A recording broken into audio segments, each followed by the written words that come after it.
संयुक्त राष्ट्र महासभा में एक बार फिर से पाकिस्तान ने कश्मीर का मुद्दा उठाया है। एक बार फिर से पाकिस्तान के प्रधानमंत्री ने दुनिया भर के सामने कश्मीर का राग अलाप दिया और भारत को गीदड़ भभकी दी है। भले ही पाकिस्तान में भुखमरी कितनी भी बढ़ जाए, भले ही शहबाज शरीफ आर्मी के इशारों पर अपनी सरकार चलाए और भले ही पाकिस्तान की जनता गृहयुद्ध छेड़ने की कगार पर खड़ी हो, लेकिन पाकिस्तान के नेता है कि अब भी कश्मीर के मुद्दे को पकड़े हुए हैं। खुद पाकिस्तान अधिकृत कश्मीर के लोग पाकिस्तान के खिलाफ हो चले हैं, लेकिन पाकिस्तान सरकार है कि सच्चाई से मुंह फेर कर खड़ी हो गई है।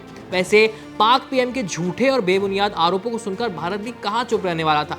दुनिया भर के सामने भारत ने पाकिस्तान को जमकर लताड़ लगा दी। तो यूनाइटेड नेशंस जनरल असेंबली में कश्मीर के मुद्दे पर क्या क्या हुआ, आज हम इसी पर बात करने वाले हैं। नमस्ते, मेरा नाम है आयुष और आप देख रहे हैं एबीपी लाइव वर्ल्ड, जहां हम करते हैं बात अंतर्राष्ट्रीय प्रसंगों से जुड़े मुद्दों पर।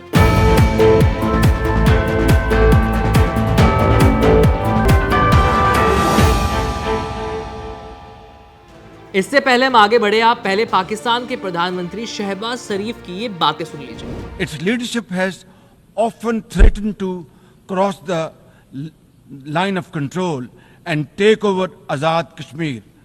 Ladies and gentlemen, Mr. President, let me state in no uncertain terms that Pakistan will respond most decisively to any Indian aggression. Therefore, to secure durable peace, India must reverse the unilateral and illegal measures it has taken since 5th of August 2019 and enter into a dialogue for a peaceful resolution of the Jammu and Kashmir dispute in accordance with the UN security resolutions and the wishes of the Kashmiri people.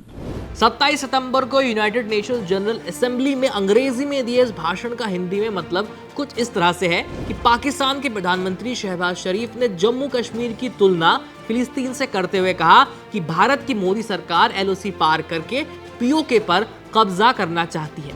इस दौरान शहबाज शरीफ ने भारत पर झूठे आरोपों की झड़ी लगा दी। उन्होंने बगैर किसी सबूत के कहा कि पाकिस्तान के खिलाफ भारत परमाणु हमले की तैयारी कर रहा है। संयुक्त राष्ट्र में शहबाज ने भारत को गीदड़ भभकी देते हुए कहा कि भारत अगर पाकिस्तान के खिलाफ किसी भी तरह की कार्रवाई करता है तो पाकिस्तानी सेना निर्णायक जवाब देगी। शहबाज ने यह भी दावा किया कि भारत परमाणु हमले के तहत सीमित युद्ध की तैयारी भी कर रहा है। शहबाज ने इस दौरान जोर देकर कहा कि भारत ने बिना सोचे समझे पाकिस्तान के पारस्परिक, रणनीतिक और संयमित शासन के प्रस्तावों को ठुकरा दिया।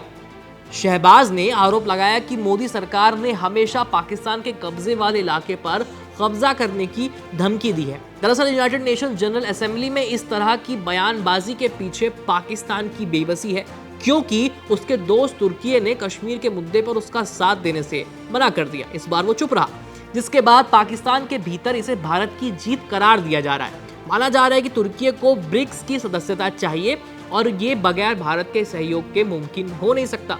ऐसे में तुर्की ने पाकिस्तान को धोखा दे दिया है, जिसके बाद पाकिस्तान की हालत खिसियानी बिल्ली खंबा नोचे जैसी हो गई है। शहबाज शरीफ के बेतुके बयान पर प्रतिक्रिया देते हुए भारत ने पाकिस्तान को जमकर लताड़ लगाई है। भारतीय डिप्लोमेट भाविका मंगलनंदन ने यूनाइटेड नेशंस जनरल असेंबली में राइट टू रिप्लाई के तहत पाकिस्तानी प्रधानमंत्री की आलोचना की और उनके भाषण को हास्यास्पद बताया है। भाविका मंगलनंदन ने यूएनजीए में पाकिस्तान को जवाब देते हुए कहा कि पाकिस्तान की दुनिया भर में छवि आतंकवाद को बढ़ावा देने वाली है। वो अपने पड़ोसी देशों के खिलाफ सीमा पार आतंकवाद को हथियार के तौर पर इस्तेमाल करता है। भारतीय डिप्लोमेट ने शहबाज शरीफ के भाषण की आलोचना करते हुए कहा कि पाकिस्तान ने आतंकवाद का इस्तेमाल कर जम्मू कश्मीर के चुनावों को बाधित करने की कोशिश भी की है। उन्होंने कहा कि पाकिस्तान ने 1971 में नरसंहार किया और लंबे समय तक अलकायदा आतंकी ओसामा बिन लादेन की मेजबानी करता रहा, उसे अपने यहाँ पनाह दी। भारत की ओर से जवाब देते हुए भाविका मंगलनंदन ने साफ कर दिया कि आतंकवाद के साथ कोई समझौता नहीं हो सकता।